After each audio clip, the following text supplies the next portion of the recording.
Olá, boa noite. Começa agora o Jornal da Justiça desta quarta-feira, 11 de janeiro. Em julgamento no plenário virtual, ministros do Supremo já formaram maioria para confirmar o afastamento de Ibanez Rocha do cargo de governador do Distrito Federal por 90 dias. Ibanez foi afastado por determinação do ministro Alexandre de Moraes no último domingo, após os atos de vandalismo contra o STF, o Congresso e o Palácio do Planalto. Esse é um dos destaques da edição de hoje e você vai ver também. STF já tem maioria de votos para referendar prisão preventiva do ex-secretário de Segurança Pública do Distrito Federal, Anderson Torres. Polícia Federal conclui perícia que vai ajudar na identificação dos vândalos que destruíram o edifício sede do Supremo Tribunal Federal. Forças de segurança atendem à determinação do ministro Alexandre de Moraes e fecham esplanada dos ministérios para evitar novos ataques.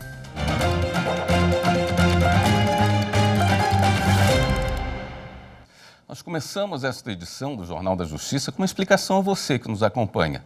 Nos últimos 2 dias, nós deixamos de exibir nossos telejornais por problemas técnicos provocados pela invasão de vândalos no prédio do Supremo Tribunal Federal. A TV Justiça funciona dentro do STF e o acionamento de extintores de incêndio molhou equipamentos eletrônicos que foram seriamente danificados. Os prejuízos ainda estão sendo contabilizados, mas, felizmente, conseguimos fazer as correções técnicas para retomar nossa programação normal. Nós, da TV Justiça, reafirmamos o compromisso de empenhar todos os esforços possíveis para aproximar o judiciário da sociedade brasileira. O ministro do Supremo Tribunal Federal, Alexandre de Moraes, proibiu os bloqueios de trânsito em todo o território nacional e a ocupação de prédios públicos. A determinação atende a um pedido feito pela Advocacia Geral da União, que apontou o risco de novos atos antidemocráticos. Nós vamos falar ao vivo com a repórter Marta Ferreira, que está agora na Praça dos Três Poderes, em Brasília. Oi, Marta, boa noite. Você pode trazer para a gente como é que está a situação agora na praça? Boa noite, William. Boa noite a todos. Pois é, essa manifestação aqui em Brasília estava prevista para começar às 6 horas da tarde. Mas aqui na Praça dos Três Poderes ainda não há a presença de manifestantes. Desde cedo, a esplanada dos ministérios foi fechada para o trânsito de carros. E também, aqui na Praça dos Três Poderes, o policiamento foi reforçado, pelo que a gente pode mostrar, com centenas de policiais integrantes da Força Nacional, também do Batalhão de Choque e também da Polícia Montada. Essa mega operação, ela está sendo coordenada pelo interventor federal na segurança do DF, Ricardo Capelli, que hoje pela manhã concedeu uma entrevista coletiva afirmando que os atos terroristas que aconteceram no domingo jamais vão se repetir, mostrando que está totalmente alinhado com a determinação do ministro Alexandre de Moraes, como você vai ver na reportagem a seguir. A decisão do ministro do STF, Alexandre de Moraes, leva em consideração a mobilização em redes sociais para promover e divulgar novos protestos em nível nacional.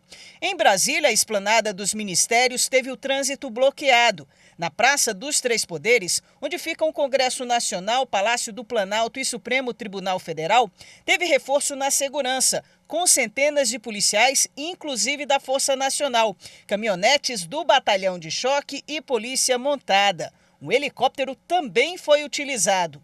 Várias medidas foram tomadas para impedir novos atos terroristas. Entre elas, todas as mochilas serão revistadas. Não serão permitidos materiais cortantes, carros de som, entre outros materiais que possam causar dano, como canivete e fogos de artifício. Não serão permitidas também hastes de faixas feitas de madeira, PVC e ferro. Até às 5 horas da tarde, não havia manifestantes. Na decisão, o ministro Alexandre de Moraes estabeleceu multa de R$20 mil para pessoas físicas e de R$100 mil para pessoas jurídicas que descumprirem essa proibição por meio da participação direta nos atos, pela incitação, inclusive em meios eletrônicos, ou pela prestação de apoio logístico e financeiro à prática desses atos. Determinou também que as autoridades locais, em especial aos agentes dos órgãos de segurança pública federais e estaduais, que realizem a prisão em flagrante, daqueles que queiram bloquear vias urbanas e rodovias ou invadam prédios públicos. Por fim, o ministro Alexandre de Moraes determinou que a rede social Telegram, no prazo de 2 horas, faça o bloqueio dos canais, perfis e contas que estejam envolvidos com a manifestação, sob pena de multa diária de R$100 mil, com fornecimento de seus dados cadastrais ao STF.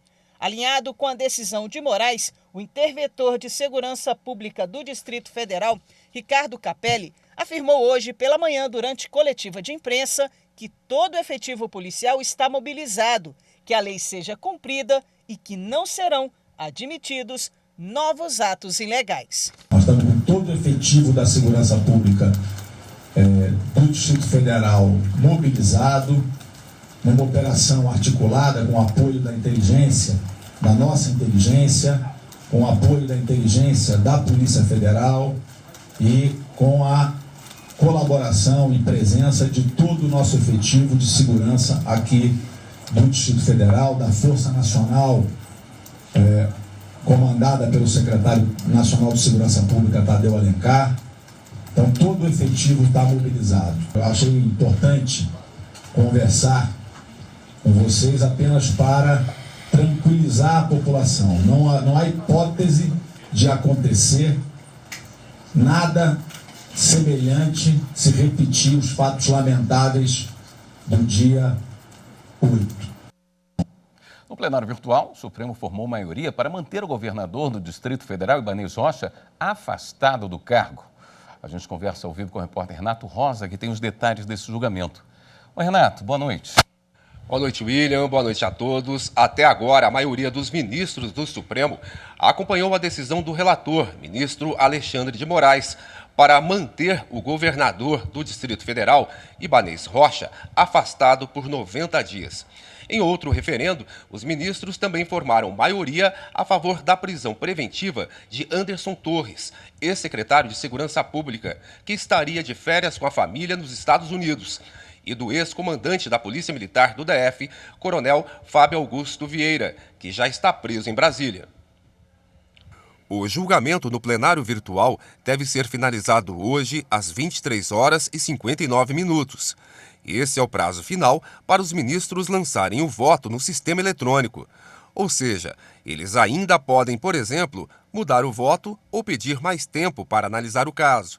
A Corte avalia 2 referendos. Os ministros decidem se acompanham ou não decisões do relator, Alexandre de Moraes. Alexandre de Moraes ressaltou: a omissão e conivência de diversas autoridades da área de segurança e inteligência ficaram demonstradas com a ausência do necessário policiamento, em especial do Comando de Choque da Polícia Militar do Distrito Federal.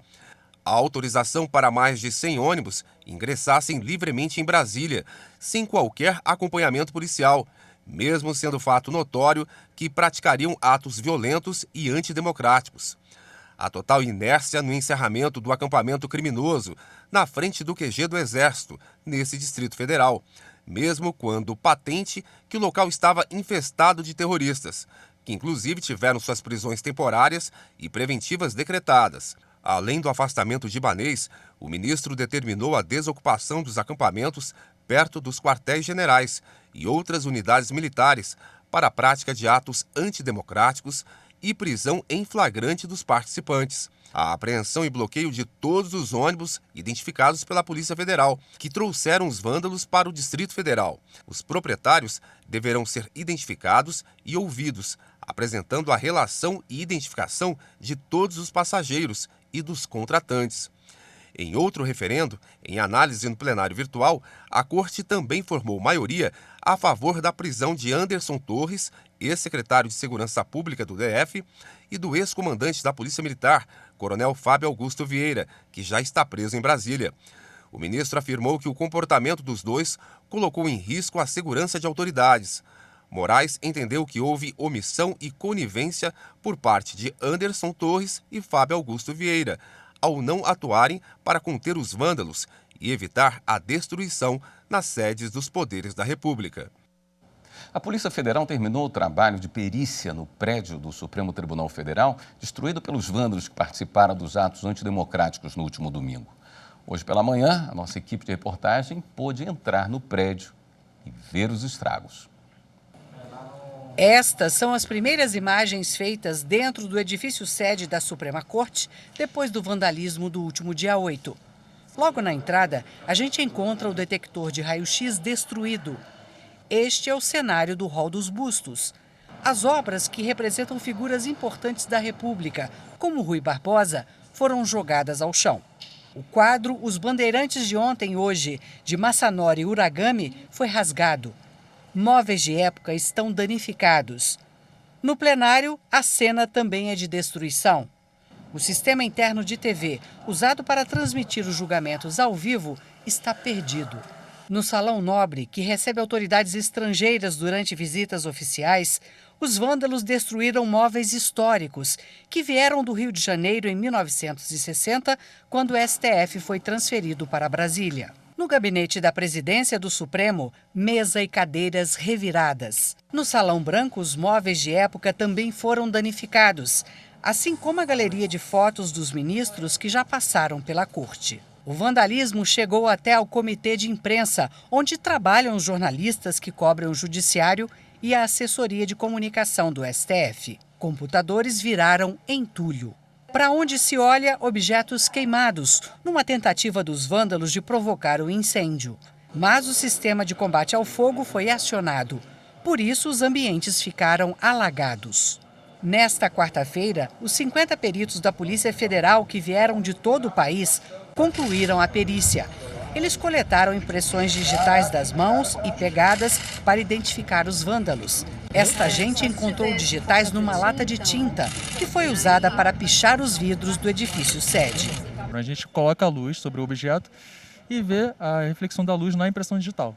E aí, vendo essa reflexão, a gente faz o devido processo, que é identificar, tirar fotografias melhores, etc. Os policiais também capturaram imagens das câmeras de segurança. O laudo descritivo da perícia deve sair em 30 dias. Hoje pela manhã, o ministro Alexandre de Moraes foi ver de perto a destruição. Ele percorreu todos os andares do prédio.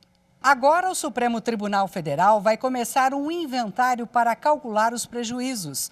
A presidente do STF, ministra Rosa Weber, criou um gabinete extraordinário para acompanhar a reconstrução aqui do plenário. Ele é formado de servidores do tribunal, além de representantes de órgãos públicos e de instituições civis com experiência em restauração. A meta é concluir o trabalho até o dia 1º de fevereiro, quando começa o ano judiciário. Nem as cadeiras usadas pelos ministros foram poupadas. Esta foi levada pelos vândalos para o lado de fora do Supremo, junto com o brasão da República. As peças foram projetadas pelo arquiteto e designer polonês Jorge Zalzupin, judeu sobrevivente do Holocausto, que veio morar no Brasil.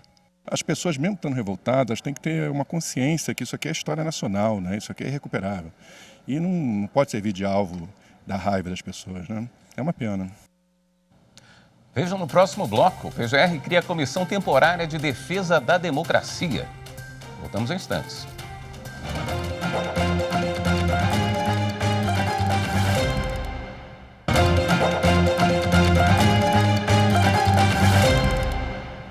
O Procurador-Geral da República, Augusto Aras, instituiu a Comissão Temporária de Defesa da Democracia. O grupo é composto por todos os conselheiros nacionais do Ministério Público e terá os trabalhos secretariados pelo secretário-geral do Conselho Nacional do Ministério Público. A comissão tem caráter temporário, com prazo de duração de 1 ano, prorrogável por igual período, enquanto se mantiverem as razões da sua atuação, que são as de coordenar e acompanhar o trabalho do Ministério Público brasileiro na defesa do regime democrático. A 7ª turma do Tribunal Superior do Trabalho excluiu um ex-sócio de uma empresa de engenharia de São Paulo da execução de sentença trabalhista. Como ele havia participado da sociedade por apenas 12 dias na vigência do contrato de trabalho, o colegiado entendeu que a responsabilização pelas dívidas ofende o direito de propriedade. A reclamação trabalhista foi ajuizada por um carpinteiro contra 2 empresas, uma de pré-moldados e outra de engenharia. As duas passaram a integrar o mesmo grupo econômico em 2011. As empresas fizeram um acordo com o empregado. Ficou acertado que ele receberia R$ 35 mil parcelados em 10 vezes. Mas como o combinado não foi cumprido, a execução foi direcionada aos sócios das empresas. Um dos ex-sócios da empresa de engenharia recorreu ao Tribunal Regional do Trabalho da 2ª Região em São Paulo. Ele alegou que haviam sido bloqueados R$ 74 mil das contas bancárias pessoais, sem que ele tivesse sido citado ou tomado ciência de que estaria sendo cobrado na ação. O sócio afirmou ainda que integrou a sociedade por apenas 12 dias. O TRT, no entanto, manteve a penhora. O entendimento foi que, diante da inadimplência da empresa, a responsabilidade deveria recair sobre o sócio retirante, que teria se beneficiado da mão de obra do trabalhador. Na 7ª turma do TST, o relator do recurso de revista do sócio, ministro Evandro Valadão, observou que o período de 12 dias decorrido entre a venda da empresa e a respectiva averbação não permite a invasão do patrimônio do sócio retirante. Segundo o ministro, nesse curto intervalo de tempo, ele não poderia intervir no destino do grupo econômico então formado. Ainda de acordo com o relator, independentemente de ter havido ou não formação de grupo econômico, não se pode responsabilizar o sócio alienante. Para o ministro, nessa circunstância, a responsabilização do sócio pelos créditos trabalhistas de empregado da empresa compradora configura a ofensa direta ao direito de propriedade, previsto no artigo 5º da Constituição da República. A decisão foi unânime. A seguir, na retrospectiva dos julgamentos do STF em 2022, a decisão sobre a chamada revisão da vida toda. Voltamos já.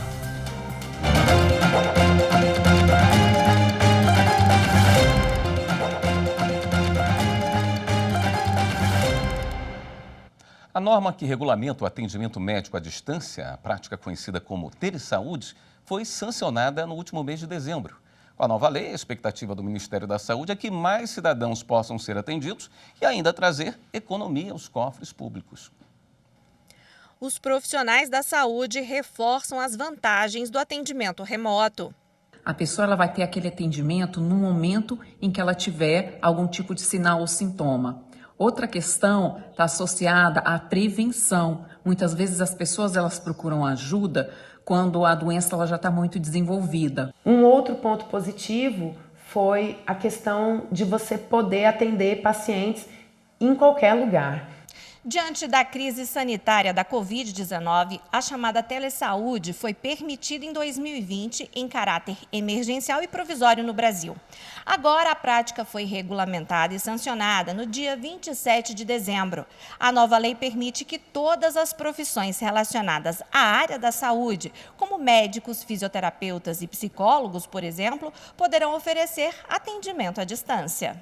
Mas o atendimento remoto só pode ser feito nos casos em que os pacientes aceitem a modalidade. Caso contrário, deve ser mantido o direito ao atendimento presencial.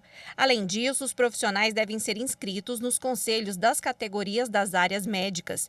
Também é necessário o registro das empresas intermediárias dos serviços virtuais dos estados em que estão sediadas. A regulamentação deve acarretar mudanças na formação dos profissionais. Das 360 escolas médicas no Brasil, somente 12 têm conteúdo curricular para capacitação de telemedicina. Então, há necessidade de uma preocupação em capacitação. Então, todo médico ou todo profissional que queira fazer telemedicina, ele deve fazer horas de capacitação para a proteção da sua profissão, no tocante ao cuidado da segurança de dados, principalmente, e da privacidade de seus pacientes.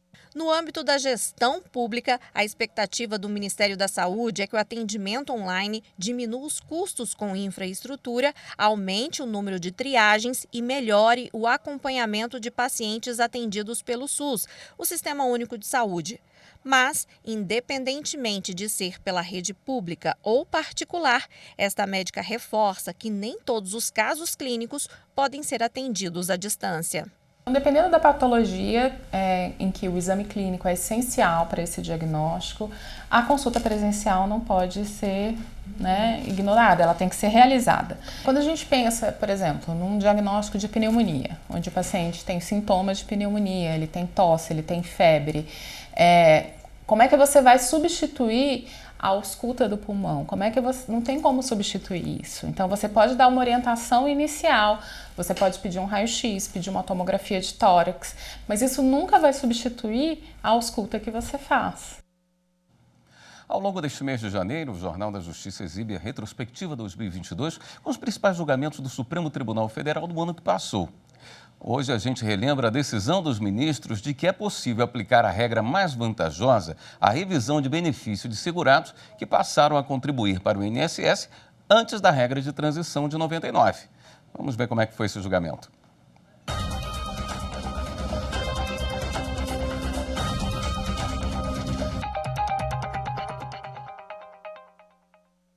Atualmente, as aposentadorias têm como base na Constituição e nas diretrizes previstas na Lei 9.876 de 1999.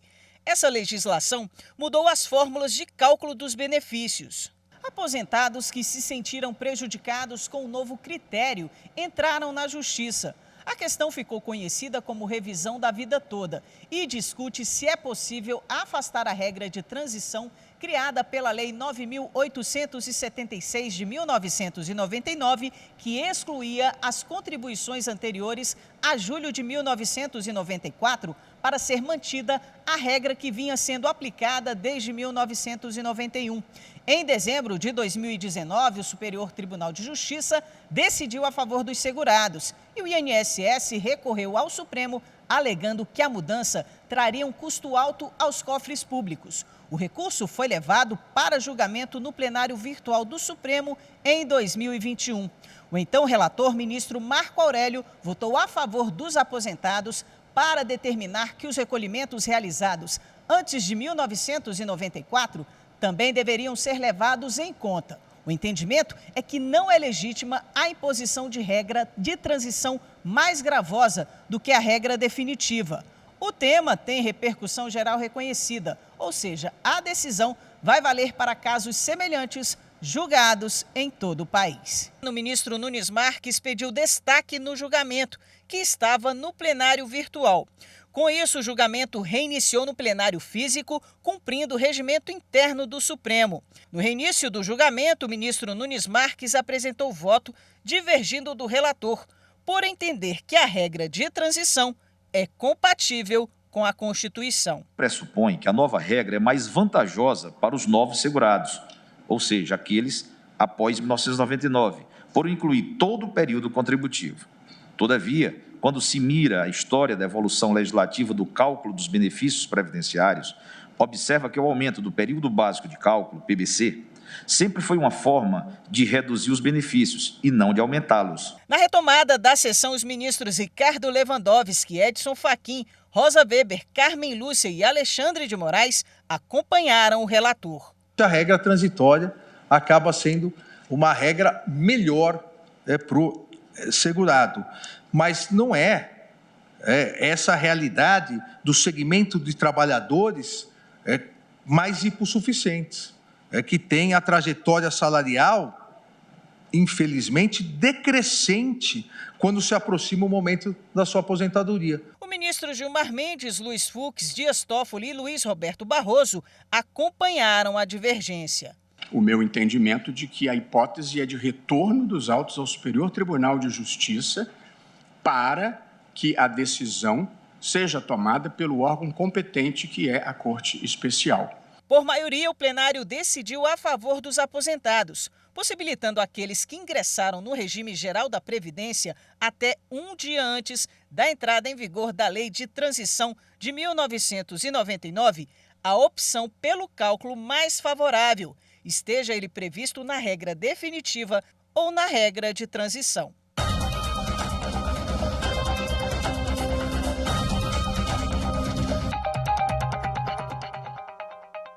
Esta edição do Jornal da Justiça fica por aqui.